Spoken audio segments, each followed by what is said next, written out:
Hey, what's up, guys? It's your boy Charles here. And in today's video, I have with me Andre. Andre is the author of the Androgen Diet, and he's a health and fitness coach specializing in helping men boost their testosterone levels in a natural way. Andre, welcome to the show. Thank you so much. It's good to be here, Charles. Thank you for that introduction. That's all good, all good. Well, Andre, firstly, I wanted to start with kind of your story because I think it's a fascinating one, and I know we briefly mentioned it on having spoken in the past. Basically, the way me and Andre got introduced was through a mutual friend of ours, Imran, and put me in touch with Andre, and he's kind of helping me with my own health and fitness journey. But yeah, I'd love to kind of get your, what's your background story, how you got into helping men with this particular area. So please, the floor is yours. Absolutely. So, of course, before I was able to fully teach someone how to do something, I had to learn how to do it myself. So I've been enjoying coaching people ever since I started learning how to skateboard. Even like on my YouTube channel, I have really old videos where I'm teaching people how to do the tricks that I've done. So I really like to find the ins and outs and the nuances on how to explain to get someone to actually get the same benefits for the end goal. So coaching's always been a passion of mine, but of course, for me personally, my origin story started back in 2018, actually, when I got my first hormone test done for testosterone. And prior to that, I was working on reversing like some pre-diabetes and stuff. So out of high school, used to be a skinny kid, like somewhat athletic. I mean, I skateboarded like all the time. But once I had power over my decisions on what I wanted to eat, everything just went to crap. So I was eating all of the junk food in excess, drinking on the weekends, the party lifestyle. But yeah, all that stuff definitely did a number on my health, and I knew it. So I was already kind of working out a little bit. But later, I was actually in pretty good shape.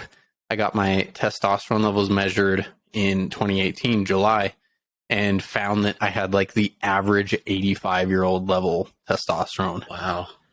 And especially free testosterone. So that just like opened my mind up really big, because I've never really been a person that's had like any diseases or any issues or anything to overcome really, other than just kind of being kind of chubby and overweight from eating too much junk food. So really opened my eyes, and I just became obsessed with learning about health, fitness, and namely hormones, and finding out what the connection with hormones are into our mannerisms, our character, how we can just put ourselves into specific endeavors versus before. For example, about a year prior to me getting my testosterone levels checked, I was the person that would just get off my work shift. I'd drive back home and just sit in bed and just literally want to do nothing. So I wish I had the testosterone levels back then, because my demeanor was just I was just rock bottom. But, and how were you training at that point? You said that you, and for how long were you training? Yeah, so I mean, technically, it's like a loaded question, because you can ask someone how long they've been training, and then you ask them, okay, how long have you been training correctly? So I was training a good 2 years at a rec center, because I was actually too shy to go to a real gym. So I went to a rec center gym to really burn a lot of fat, and I did pretty decently. But yeah, so I was working out 2 years from that point, and then cut to now, like I've been working out for about 11 years. So okay, wow, okay, interesting. So the fact that you were still training, but the hormones were completely off. I mean, really, a lot of things led me down the testosterone route and seeing like, hey, like there's something going on here, because I would see people doing the same programs as me, the same diets as me, and even their results were way better. And in like a fifth of the time that it took me. So I was like, okay, there's something going on here that I need to kind of get attuned to and see what my actual goal should be, because something's holding me back.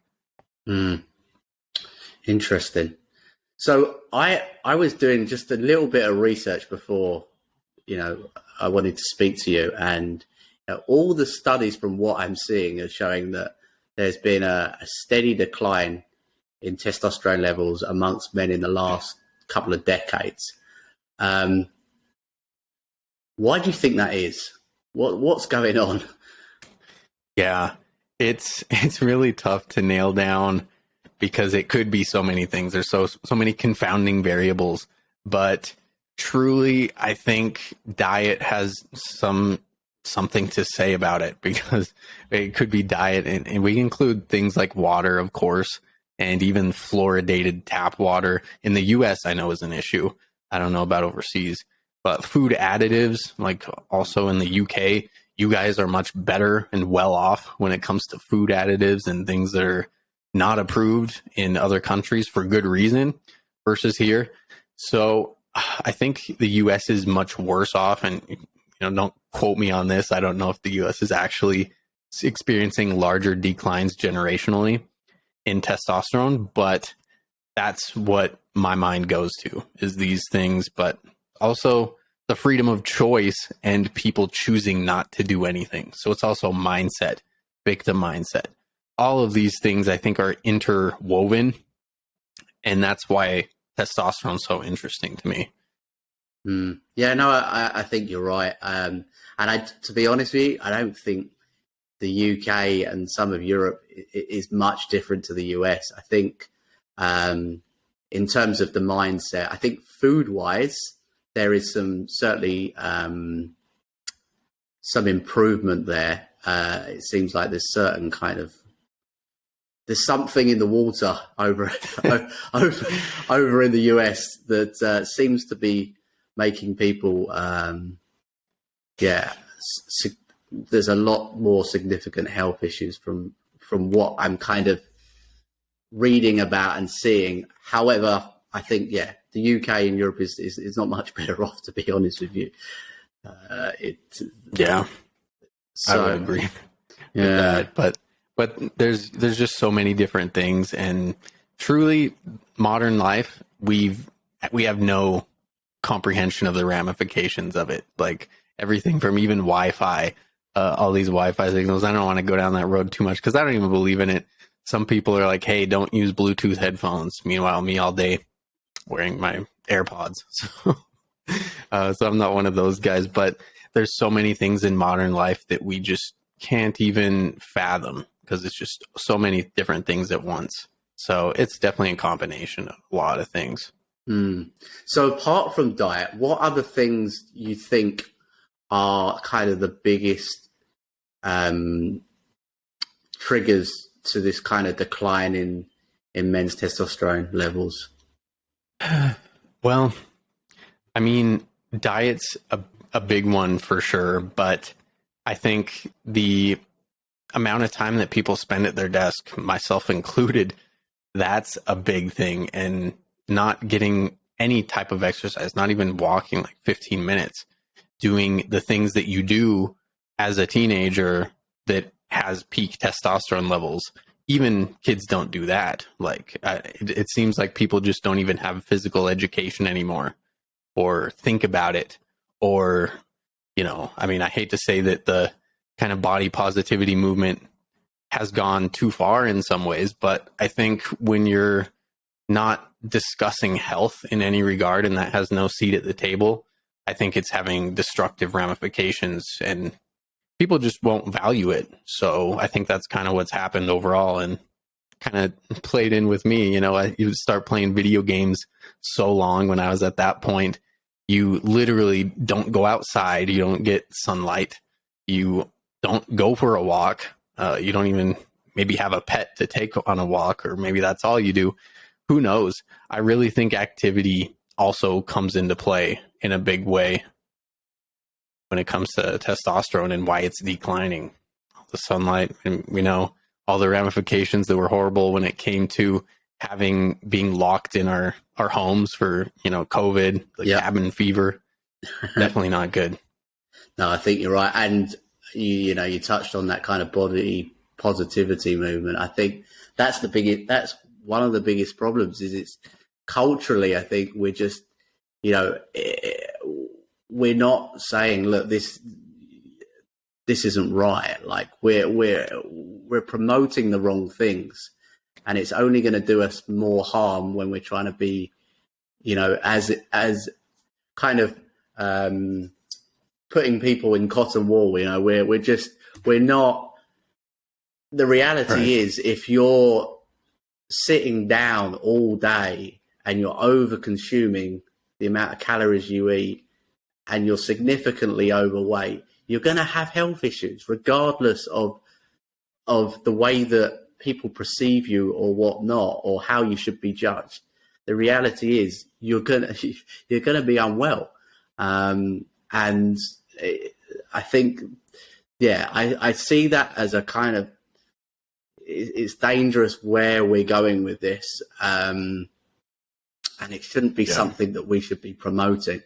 For sure. Yeah. I mean, like you said, like that cotton wall, I guess, kind of metaphor, that's really even getting to the root of the mindset issue and the cultural kind of connotations when it comes to all this, because if we aren't exposing ourselves to things that are uncomfortable, then there's no growth, there's no hormesis, there's no being stronger.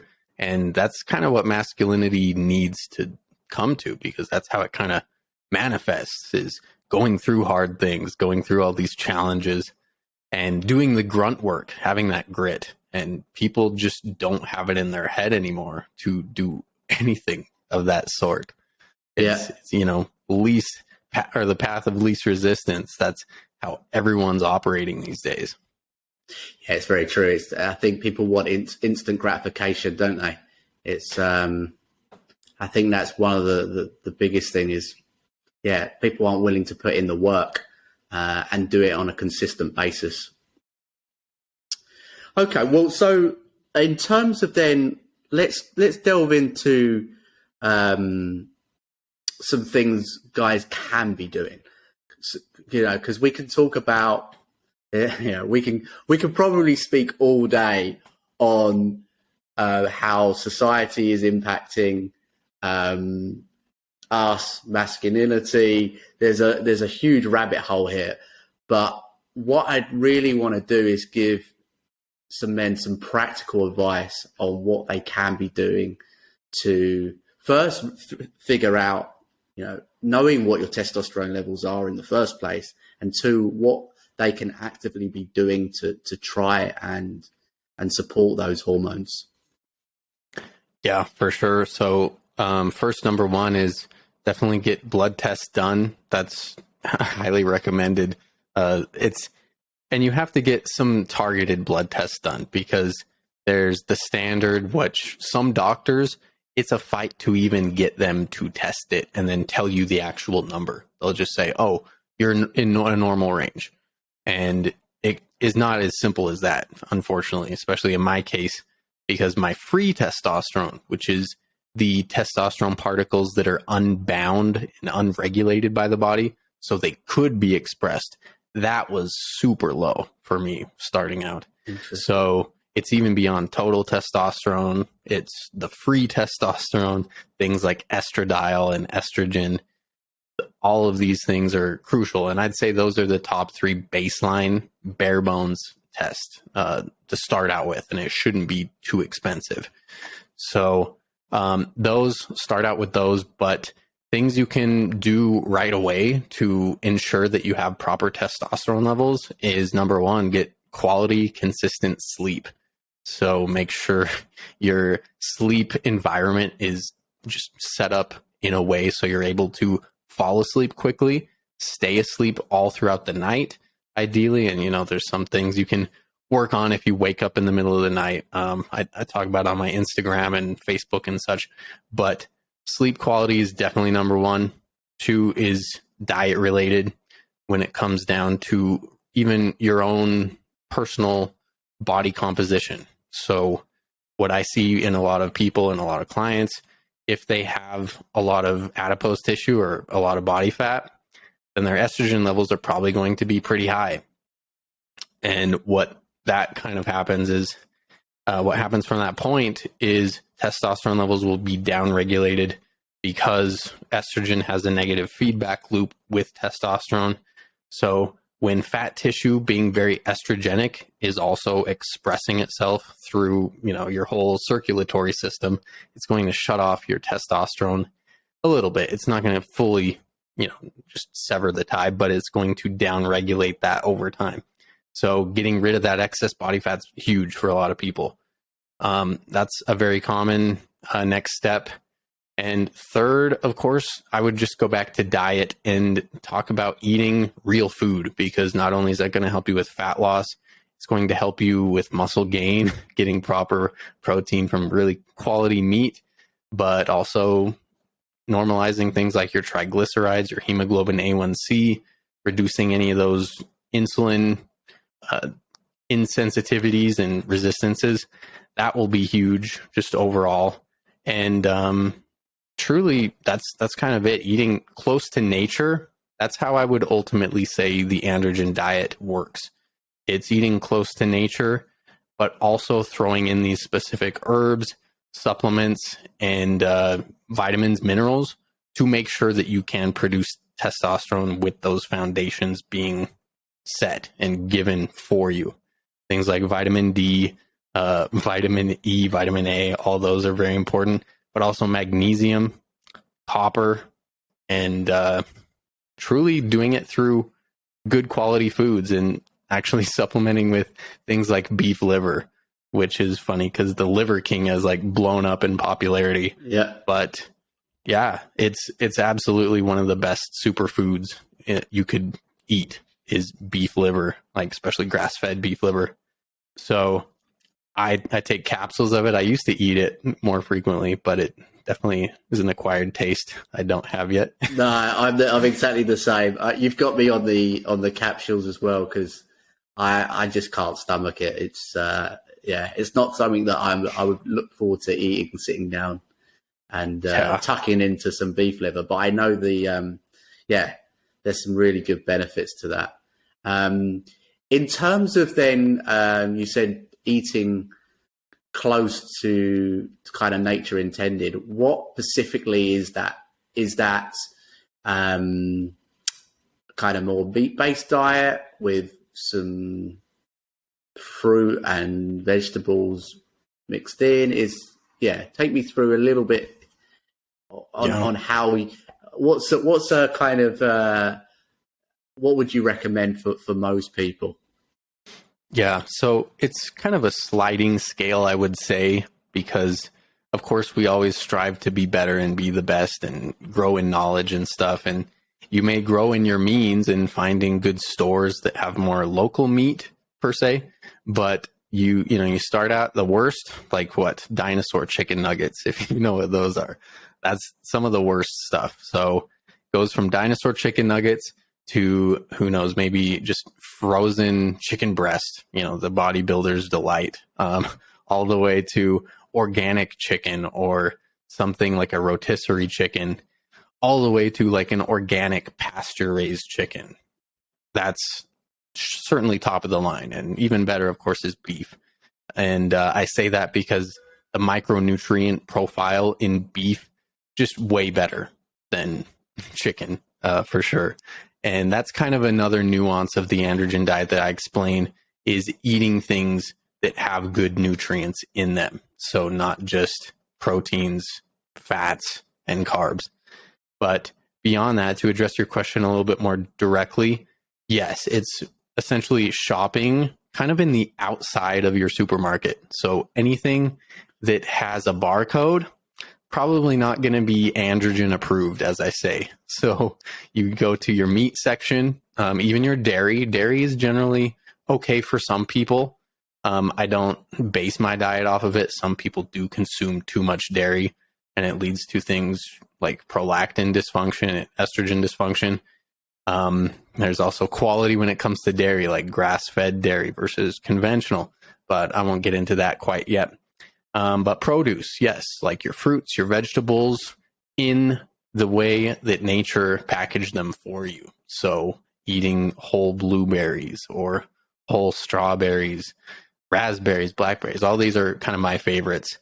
And mixing that in with meat, of course, meat is the basis. You want basically 0.8 grams per pound of body weight, or I think it converts to 1.6 grams per kilogram of body weight. So that's kind of a minimum in terms of protein. So it is more meat heavy than a lot of people are used to. But eating things like pasture-raised eggs can also be very good. All the healthy fats in there, they just taste way better. Grass-fed meat tastes way better too. So it's a combination of the quality, but also being less processed kind of as possible. Interesting. And how important is organic grass-fed produce versus non-organic? Because it's something that I always battle with. Because let's be honest, the price of food now is skyrocketed, even non-organic food. And organic's always been, 2-3 times the price. So for the average person, it's obviously challenging, especially if, you've got a family as well. How important do you think it is? How much attention should you be focusing on it? And is it worth it? I guess is the real question I'm trying to get to. Yeah, there's a lot of talk and discussion, of course, and people will basically say that organic is not necessarily better. And I would say to that, when it comes to produce, sure. I would say that. I would concede that to a real point, because even then there's still pesticides, because pesticides have ultimately infiltrated everything across the globe. So, you're minimizing your exposure to things like glyphosate and such, but hey, you're not fully getting rid of it. So what I say to that is, number one, prioritize your quality meat and eggs, and of course dairy if you eat dairy as possible. But number one, start with the meat. Grass-fed beef, that is 100% the way to go. And that's the baseline that I cover about 95% of the time. So I use the service called ButcherBox, and I'm not sponsored by them or anything, but I've been with them for 3 years as I've boosted my testosterone. And there's no way that it's not had an impact, having properly sourced meat that tastes better. So I look forward to eating a lot of protein, but also the fats. And that's a big thing that a lot of people will look at and demonize, and sometimes for good reason. If you're eating an animal that was force-fed things like soy, then that stuff's going to trickle down, no doubt. So eating quality meat, and especially if you eat a lot of it, then, one, I'd say any meat is better than no meat. But, from the sliding scale, if you're going to prioritize anything to be organic, grass-fed, then, of course, do beef. And I'd say in the other direction, chicken is either way. There's not a lot of fat even in chicken. So you could skimp on the chicken, do conventional chicken breasts if you wanted, chicken tenderloins. But eggs, get the pasture-raised eggs for sure. Okay, that's good to know. Yeah, I think out here, I'm currently out here in Cyprus, and it's a small Mediterranean island. It's actually more challenging. The good thing about the US, although a lot of their food is garbage, you guys do have some good supplies over there, by the sounds of it. And I know the UK.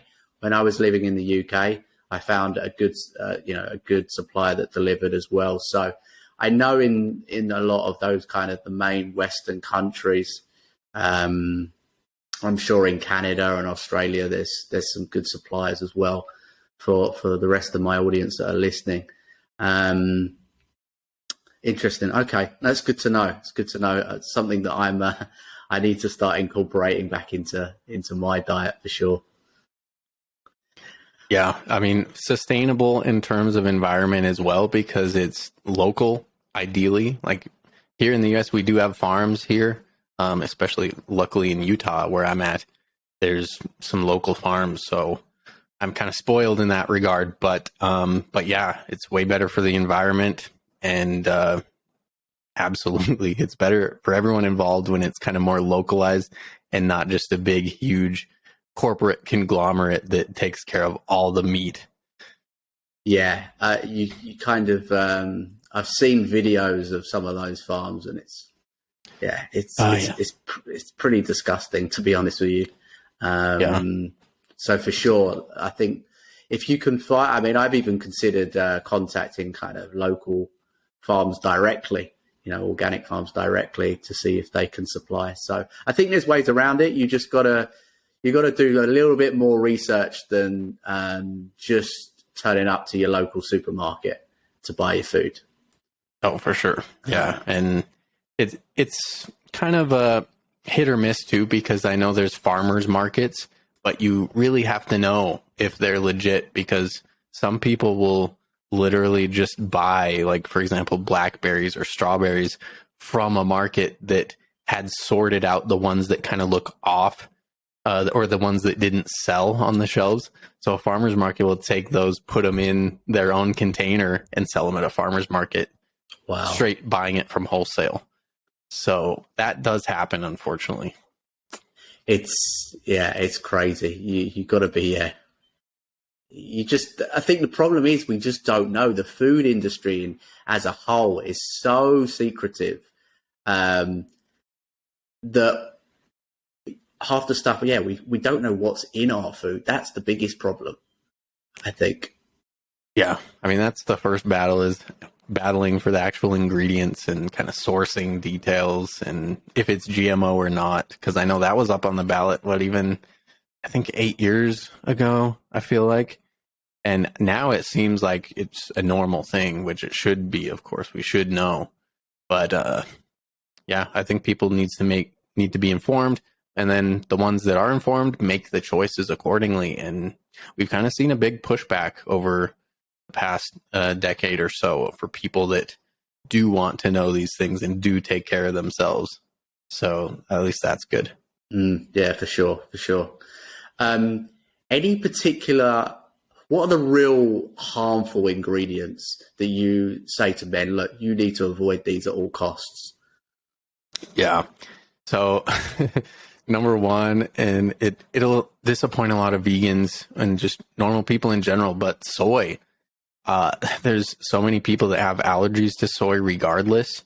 I feel like it's kind of one of the next gluten when it comes to people having adverse effects. And it's very faint sometimes for some people, but over time it'll just sway the hormones. And a lot of people, it's like an $800 billion industry. So yeah, the science is going to be swayed on it, unfortunately, or it's not going to be in depth enough to show differences, going down to like beta estrogen receptor activation versus alpha estrogen receptor activation when it comes to what the soy isoflavones do.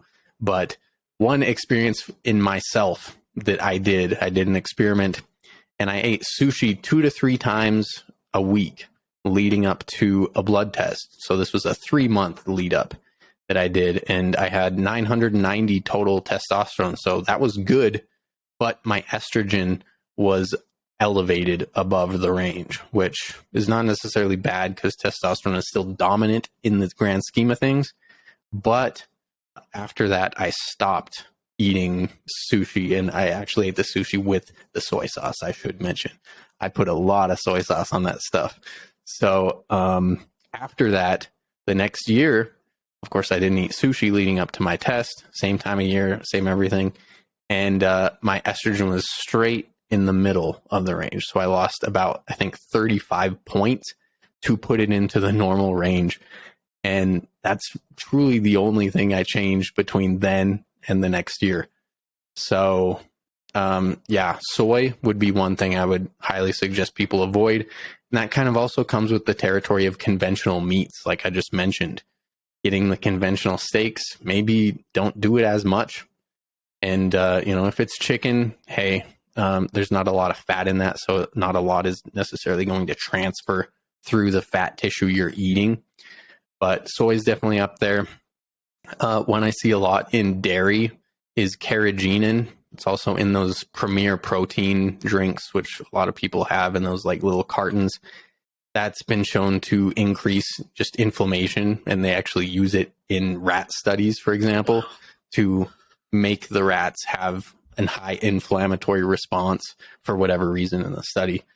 But in the US here, that's one of the additives that is almost a given, versus the UK, you guys don't have it. Thankfully, I don't think. So that's another one. If I could round it out with a third one, I'd just say fluoride and things like aluminum in deodorant. And I know that's not diet related, but getting a filter for like your tap, if you drink from the tap, or getting a water softener or whatever, that'll be great. And discontinuing fluoride toothpaste, like use of fluoride toothpaste, and getting proper deodorant that's aluminum free, and all the hair care stuff, everything as close to natural as you can, or at least without the parabens, the phthalates, and staying away from plastics. I'll just continue on to that realm of discussion, because these bodybuilder dudes with their Tupperware and they're reheating their Tupperware, it's like, dude, no, just no. It's unfortunate to this point. I've really tried to limit any plastic exposure, because especially if you're reheating it, it doesn't matter if it says BPA free on it, because sure, there's BPA like bisphenol A free, but there's like bisphenol B, C, D, Z. So we truly have no idea about the big impact of the endocrine disruption going on when it comes to plastics. Yeah, there is so many hidden things in our home that cause issue with our health, whether it's health in general. I'm sure our testosterone levels, cleaning products, it's crazy, isn't it, to think. I've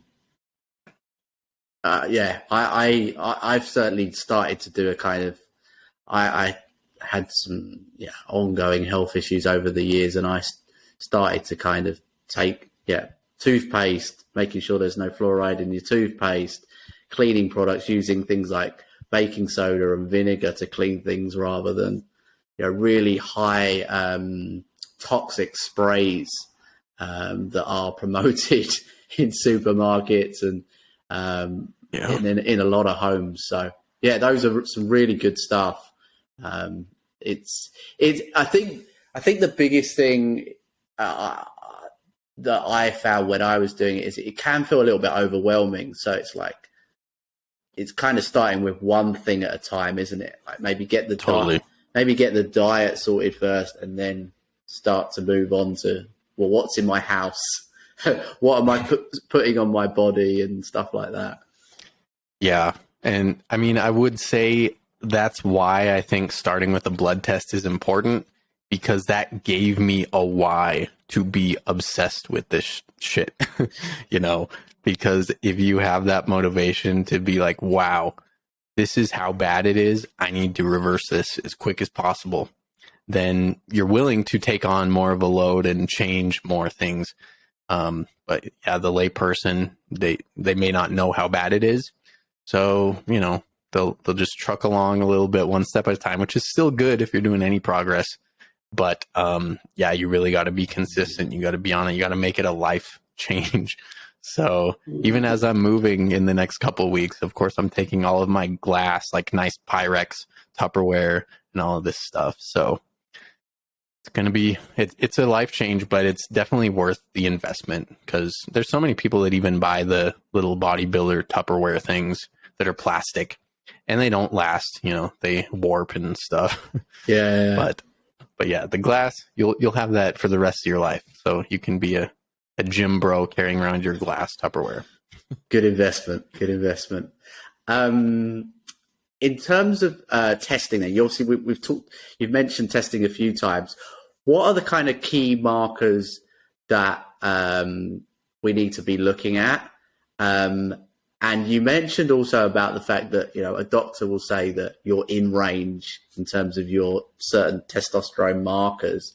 In your opinion, what are those things that we should be looking at? And then roughly what would be deemed a kind of an average, good and great kind of level to be working towards? Yeah. So in the book, The Androgen Diet, there's 7 archetypes of impotence. I think there's actually 8 archetypes of impotence. And I kind of made these characters to help people know what they may need on a blood test. So for example, there's one that's the fat, bald, and hairy. So this guy, he has low testosterone, he has high estrogen, high prolactin, and there's a myriad of other kind of ulterior hormones that are in play there. So if anyone knows that they fall into that specific archetype, no matter what out of the 8 there are, then there's hormones there that are suggested. But for baseline stuff, of course, total testosterone, that's big. Second, free testosterone. And if they don't have free testosterone, then at least get SHBG, which is sex hormone binding globulin. That's a regulatory hormone, which cuts down essentially your free circulating testosterone, like I mentioned earlier. And estradiol, of course, is big. For some people that deal with things like balding or are experiencing follicle miniaturization, then get things like free DHT tested, dihydrotestosterone. Some people, it's cortisol. So when I talk to some people, I'm able to kind of pinpoint and see ahead of time, okay, what are some of the things that they may need to get that someone else might not. So reading the book, it definitely helps you kind of know what points you should look at and focus on that are potential kind of obstacles to overcome. But basically just starting out with anything, and even your basic blood test, even if you just get your general checkup blood test done, things like your metabolic panel, your triglycerides, your hemoglobin A1C, your blood glucose, all of these things, cholesterol even, those are good indicators of your lifestyle and your diet. So when I see a lot of these guys asking me, I'm like, well, I can tell that your diet is not good, man. So let's work on that. Let's start there.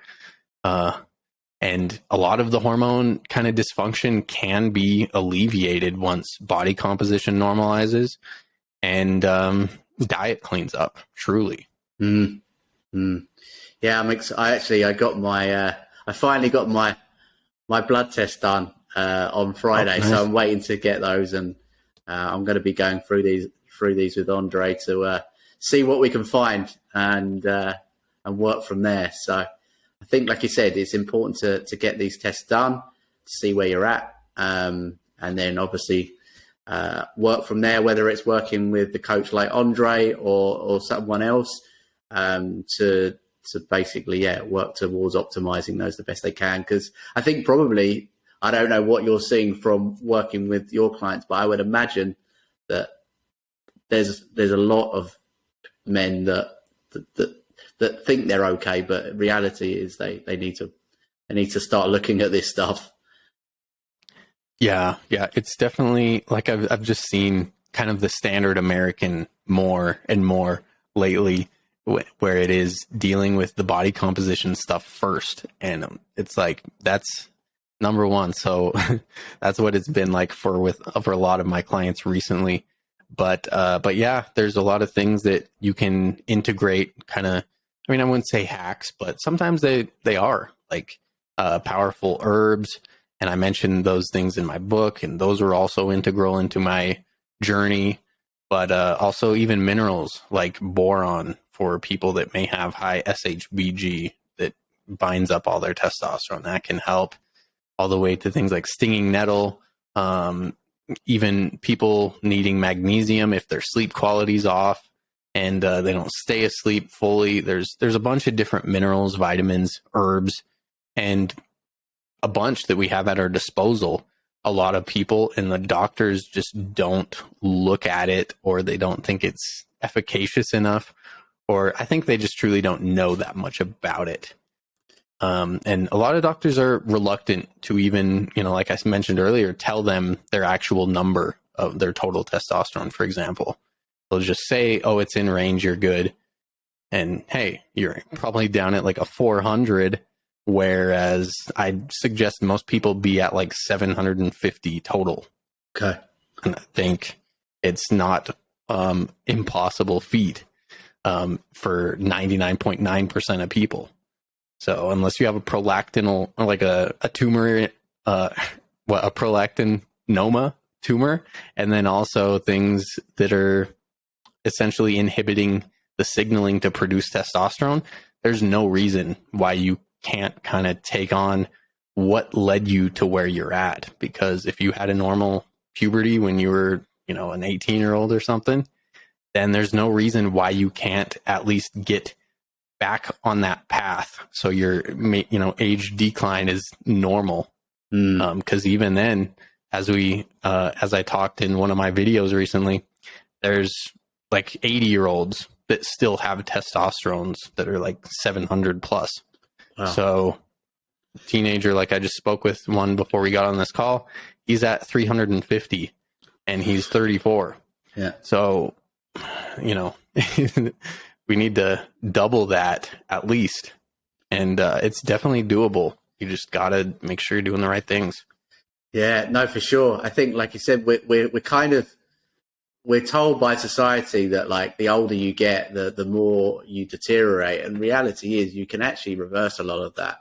And you'll find that, a guy that's looked after themselves and worked on things like this, who's in there, well into their 50s, 60s, might have better markers than, a guy that's in their mid-20s.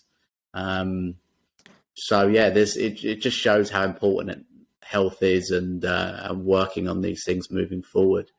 Andre, when you started, you mentioned that, you got your test done and you had really, you had low testosterone levels.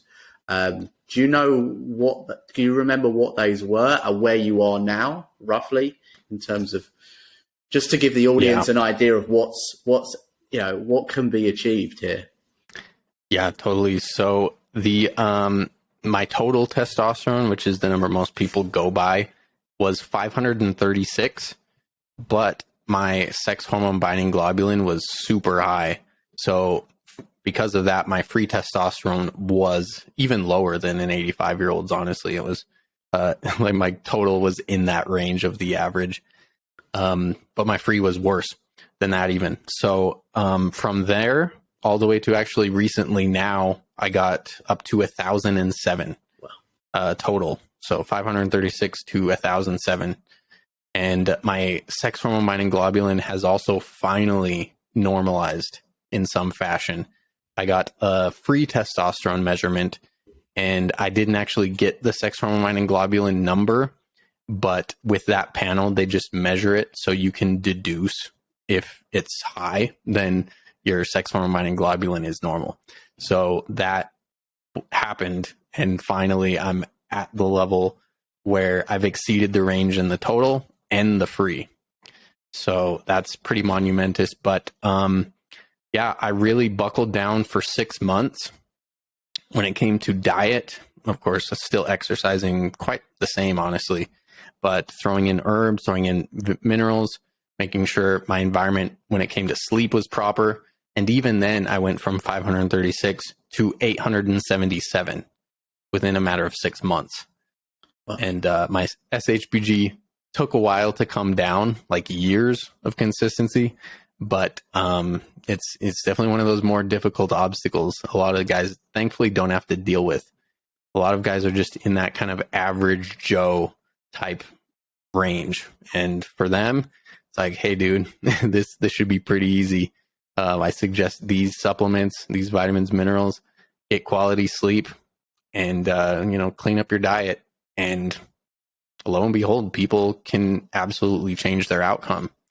It's to go back to the aging kind of talk, a lot of people think they're a victim to their age, and it is probably nothing further from the truth, because if you take responsibility for the things that put you in your circumstance, like if you can't get an erection, there's probably a reason for that. And, time is the only thing, like that's the only variable here.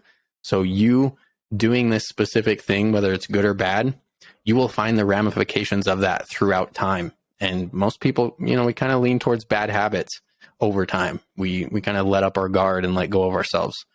But time's the only variable there that is making people get so bad as they age. So that's how I look at it. That's a very good point. I think it's we're the result of accumulation of habits, whether they're good or bad, aren't we? For sure. Yep. Okay, so a couple of other ones. I've got a couple of other questions here that I wanted to kind of address. I was speaking to a few kind of friends of mine, and I was saying that I was going to interview you, and they were very interested in this subject. Cool. Fasting. What's your thoughts on fasting? Intermittent fasting, good, bad? Is too much fasting, can that have an impact on things? Totally. Yeah. So my journey really is intertwined with fasting very just closely. So I started fasting and thought that was my key to kind of, losing body fat, even gaining muscle. So I'm very experienced when it comes to fasting, extended fasts. I've probably done intermittent fasting or even alternate day back when college was really rough for about 3 years. So that is actually the thing that I attribute my sex hormone binding globulin being super high towards, because people that are anorexic, they show a correlation with high SHBG, which of course fasting isn't anorexia. I'm not saying that. I'm just saying that correlation, when it comes down to your liver and what it's producing, what it's doing, it's probably stressed out. It's going to produce more SHBG. So fasting, for most people, I suggest it in moderation. I think it still has a lot of benefits for a lot of people. I think some people can get too extreme with it. Same when it comes to ketosis and the ketogenic diet, all these things, kind of the same way to get different ways to get the same effect being in ketosis. But fasting's great. I think for a lot of people, the minimum, or I guess kind of the length of time that someone should do it, I would say is 2 meals a day, no snacks.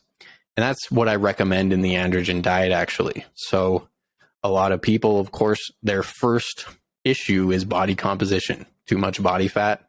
And I think it can absolutely help you when you put restrictions up on your eating window, because as we know, the insulin hormone is kind of the cornerstone of the ketogenic diet. And I believe people not being able to have good blood glucose levels, and insulin, of course, has a primary role when it comes to that. So intermittent fasting can break down insulin resistance very well, and that's why I recommend it. But yeah, it comes to a point where, hey, you're at like 15% body fat per se, and you're still doing like a 7-day fast. My question would be, what are you doing, dude? Like, I would go back in time and slap myself, because it's not going to be good at the end of the day. So yeah, and the relations to hormones, of course, sex hormone binding globulin is the number one thing that it kind of correlates with, in my experience. So there's benefits to it. If I were to fast, I would probably do a 3-day fast, maybe once a year at this point. And that's pretty moderate. Most days I only eat 2 meals a day. And for some people, that's intermittent fasting. So yeah, it's good. But too much is too much. Okay. Yeah, so you're kind of at the stage where you're doing kind of a yearly fast, but then you're effectively you're doing intermittent fasting in some respect. Yeah. Yeah. Okay. I'm just not strict with the window. It's just like I'll fit in 2 meals here, and that works for me. Yeah. Okay. And in terms of people's body composition, like say for example, like for me, for example, the problem I find with intermittent fasting, although I'm following your program at the moment, is just making sure I get enough calories within that window, because I'm a smaller build, and I'm trying to obviously put weight on, whereas someone who's obviously heavier or overweight, is there different? Would you suggest different protocols for different body types, or is it pretty much the same for all? Yeah, for sure. So, of course, I had to dial down a specific protocol for most people. And of course, I based it around the standard American person. So that's why I recommend the 2 meals a day. But if someone can't eat something like upwards of 1,000 to 1,200 calories per meal, which is you're doing 2 meals a day, then then you will have to get some work in. And sometimes it just takes time, like force feeding a little bit, and then you get more comfortable with it. But yeah, it's absolutely okay to eat more. I really just suggest for most people, that's how you can do it. And once people may be able to build up how much food they can eat, then, hey, then you're good. Then you can cut back if you need. I think just intermittent fasting has a lot of good benefits when it comes to even time management. And that's a big thing that helped me reinforce it back in college. So I think getting out of that mentality of constant consumption can also be beneficial. But for the like hard gainer type people, then yeah, absolutely. As long as you're hitting your calories, then that's an applause for you, because that's your primary goal when it comes down to that. So yeah, everything in context for sure. And even going down to thyroid. So having people analyze their thyroid hormones, that can be another kind of thing that you would look at. So someone that is a hard gainer, you could have hyperthyroid, and someone that is maybe overweight, you may have hypothyroid. So that's also kind of another thing you could weave in with your blood test if you fall on either side of that scale. Yeah, good point. Good points. So moving on, we've obviously talked about diet, the impact that diet has on your health, testosterone levels. In terms of then exercise, what type of things should you be are you suggesting? How often should someone be training? And again, that may be dependent on the individual, depending on what their goals are. But I'd love to get your thoughts on what you would suggest and what you are doing. Because I mean, I think if anyone sees Andre or pictures of Andre, you are pretty shredded, my man. So you're obviously doing something right. Well, yeah, thank you. Yeah, you definitely don't want to be like stage, like lean, like bodybuilders, but yeah, there's no excuse for anyone to not look good, and feel comfortable taking their shirt off as a goal for sure. But when it comes to working out, I have really been doing, well, number one, prioritizing strength training. That's for a lot of people, hey, they're just doing cardio. And that's really not going to cut it, even if your primary goal is fat loss.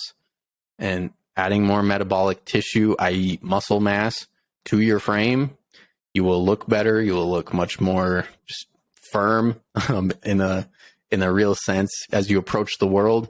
But also, it'll help you keep body fat off. So prioritizing strength training, number one tip. Number two, for me, I've been doing full body movements in terms of my routine. So I go through my gym session, which lasts about 45 minutes, sometimes 30 minutes if I'm going really quickly, but you can hit just about every body part and you can go pretty hard because you're not kind of overdoing it in terms of that muscle group for that day. So I'm a big proponent of doing full body workouts. And yeah, the pump, might not be as amazing if you're hitting legs right after doing chest or arms or something. But I believe that for a lot of people, you're able to recover better, especially starting out. So you're able to get more gains hitting, a bigger span of musculature across your entire body, and do that start out like 3 days a week. And that is sufficient for a lot of people. It's not a big endeavor. And for some people, you may want to go more than that. You may want to hit the gym 5 to 6 or 7 days a week. And I think full body can also accommodate that to an extent, because you're not literally killing a specific muscle group. So that's why I'm a big proponent of the full body workouts. Yeah, no, I like that. I mean, it's working. What the program you gave me, I think it's a very it's simple to follow, and I think 3 times a week is possible for everyone. There's no excuses. People can get to the gym 3 times a week if they dedicate the time to do that. Do you find that there are a percentage of men that are overtraining? Is that a thing? And can that have an impact actually a negative impact on your hormones? Yeah. So, definitely overtraining is possible. I wouldn't necessarily say you'll see it in a lot of the guys that are starting out working out at the gym, because their pain threshold, or just, all these inhibitory neurons and things, they're not going to allow them to fully exert themselves to the point of even overtraining. You're going to have to work it maybe for a month before you're kind of your brain allows you to fully lift as much weight. So that's a part of newbie gains, is their brains are actually like, okay, we can let off on the inhibitory neurons. This guy is maybe able to lift it. He's not going to kill himself. So that's part of the strength gains when you first start out. But for example, I started out actually maybe quote unquote overtraining, because I was so amped at reaching my destination goal. I was at the gym doing strength training for 2.5 hours. And I just thought, it's like anything. You put more time into it and you're going to get better results. But no, I had to learn from my stepdad, who was pretty proficient at working out at the time. He's like, dude, 45 minutes and you're good. Like, you shouldn't be working out more than an hour. And so I did that ever since. And I'm like, hey, this actually does work better. So I think of course, hormonal impact when it comes to overtraining, a lot of people can actually get higher SHBG as well from overtraining, which will cut down your free testosterone. But also you run into things like cortisol, if not just, peeing out blood or what looks like blood, which is actually a protein breakdown. And if you are doing that, then you need to see a physician right away, by the way. But yeah, there's a lot that can happen if you're overtraining, but a lot of people are not meeting that threshold. In all seriousness, it would take a lot. Like, you'd have to be like having the worst, like, post breakup gym session and be there for quite a while. Yeah. But yeah, even on the other side, sorry to cut you off, but sleep. A lot of people may experience overtraining just because they don't have the proper recovery. So yeah, maybe you're not going ham in the gym, but you're not sleeping. So that's also another side of the equation. Yeah, I think sleep is so important. It's something that we don't appreciate enough, do we? It's for recovery. It's definitely a key ingredient. On another subject, just something that popped in my head. What's your thoughts on caffeine? Caffeine, coffee, energy drinks, green tea. I mean, they're all slightly different, but how would you kind of categorize caffeine? Yeah, so caffeine, it of course is person dependent. So we do know that there's people that metabolize caffeine really quickly, and there's people that have the slow burn, which is probably more desired genetically. I'm kind of more of a slow burner, but I'm also one of those people that's perhaps built up a tolerance to caffeine to where I could take a nap after drinking like an energy drink or a coffee or something. So I don't necessarily think that there's a big correlation with caffeine intake and its effects on lowering testosterone. I just don't feel that personally has a big impact, but for some people it may. For these people that have cortisol issues and are exacerbating it with things like caffeine, then yeah, that's going to be a recipe for disaster. Me, I take like 300 milligrams of caffeine in like a zero sugar energy drink, and I'm still chill. Like I'm just not that amped up type of person that's always, up there. So it's kind of person dependent, but I don't think it has a huge impact on tea for the general public. I think even coffee, black coffee, of course, is way better. So if you're adding sugar and kind of milks and stuff into your coffee, I don't condone that per se. So that is just another topic, but the antioxidants in coffee are great. Even there's some study that came out talking about how the McDonald's coffee that people get through a drive-through may have been one of the only saving graces in the standard American diet that had antioxidants and prevented the, just waterfall of cascade of horrible disease and mortality. So even that, when it is loaded with like fake sugar and stuff, there's still some antioxidants. So coffee's great, green tea's great. But yeah, that's kind of my take on caffeine. Are you like a big caffeine guy? So I've always had a little bit of a coffee is the one that I struggle with a little bit. I love coffee. The problem is my body doesn't seem to tolerate it. If I drink too much of it, I'll get my skin will flare up. I'll have eczema. I might get a bit jittery and a little bit kind of anxious. So I'm very conscious of my intake, certainly from a coffee perspective. Green tea, I can tolerate better. And I would typically avoid any, like you suggested, things like, sugary caffeine drinks, I think, are probably full of all sorts of ingredients that I don't want to be consuming. So, yeah, I get my caffeine mainly from minimum coffee and then more green tea than anything. Yeah. The only thing I find is I'm not drinking it on like an empty stomach. So I get one of the questions I was going to ask is like, some people like to do this kind of intermittent fasting, but they're like, okay, I have a coffee in the morning.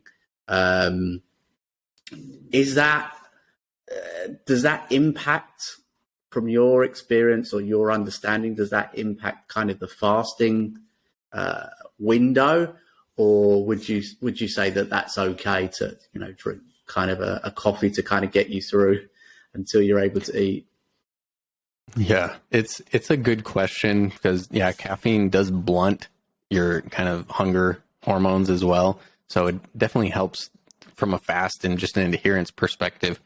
But it really, like people, like when I was part of a lot of fasting circles, the question is every day on the forum, like, oh, will this break my fast? Will this break my fast? To the people that talk about caffeine and it's or a cup of coffee and 15 calories that they say it contains, will that break my fast? Really, it's like, yes, your liver will metabolize it, but that doesn't necessarily mean that your fast is going to be broken for like hours. It'll actually intensify your fast because it kind of increases your metabolic rate slightly. It's maybe like a 5-7%, I would guess, kind of intensifier. So it can actually enhance your fat mobilization to a small extent for a short period of time. But yeah, it's not necessarily going to break your fast like a lot of people think. As long as it's black coffee, of course, we're not throwing in things like sugar, that'll definitely kick it out. Even MCTs, that's substantial calories, but will it raise insulin as much? Maybe not. But my take is also, hey, like that's kind of fat that you're ingesting that you could have potentially just burned. So unless it's for a specific reason, like cognitive functioning, it just depends on your goals at the end of the day. And from there, that's kind of how you draw the line on it. Is this going to help me for a fast or not? So I think what you're suggesting, straight black coffee rather than your Starbucks cappuccino or whatever. Oh yeah. Yeah, no Java chip frap, whatever. Exactly. All that stuff. Exactly. Cool. Well, I think that's kind of covered most of my questions, Andre. And what I sometimes like to do is end it with 3 kind of random questions at the end, completely unrelated. Well, I guess maybe the first one is, which is, what food, if you could only eat one food for the rest of your life, what would that be? Ooh. Yeah, that's tough. That is a toughie. I would probably, one, I'd have a loophole. I'd just say beef, and that could mean anything on the animal. So grass-fed beef would be my answer. You go full carnivore. Liver. Yeah. I really would, actually, unfortunately, which is not necessarily the best, but hey, it's going to support me in a lot of baselines that will need to be covered in some fashion. Nice. And favorite movie of all time? Ooh, The Matrix, definitely the original one. You know what? I'll admit I've never actually seen The Matrix. Ooh, and I probably should, because definitely, especially now. Yeah. These days, it's more relevant than ever because everyone kind of uses it as their kind of gimmick talking points. But it's a good watch for sure. It still holds up too. I saw it about last year or so it's still really good. Yeah, it's definitely on my watch list for sure. I don't watch a lot of movies these days, but I definitely want to get around to watching that. And finally, if I gave you the choice of having multiple passports or multiple homes, which would you choose? Like, what do you mean passports? So you could have passports in as different countries, as many as you want. You could have your US, you could then get you one in the Caribbean. Yeah, or 2 homes that I guess are in 2 homes in probably the same country. Same country, yeah. Yeah. Well, I would say for my personal growth's sake, I would do the 2 passports. I would have, one here and stick around near the family here in Utah, and then I'd have a passport. Hey, let's just do Bali. Okay. Let's go all out to Indonesia, and 2 passports just for growth. Get myself out of my comfort zone a little bit. It's a good place. I did 13 months living in Bali, 2020, 2021. So it's not a bad place to be. If you're going to get a second passport in Indonesia, it's good. People are lovely there as well. Nice place. Yeah. Well, at your recommendation, then I'll definitely have to make it happen. It's a goal. It's on my to-do list in the next 5 years at least. Good man.